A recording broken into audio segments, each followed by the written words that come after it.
Image of a cartoon character with wide eyes and a big hic. Got hiccups and want them gone ASAP? Let's zap them away. First trick, hold your breath and count to 10. Or if you're feeling brave, go for 20. Next up, grab a glass of water and sip it upside down. Sounds crazy, but hey, hiccups are crazier. Now try the tickle your nose method. Pretend you're a feather and tickle until you sneeze. Achoo.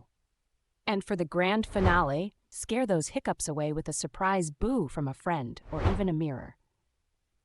If you're still hiccuping, well, at least you're entertained. Remember, hiccups are like surprise guests. They come unannounced, but don't overstay their welcome.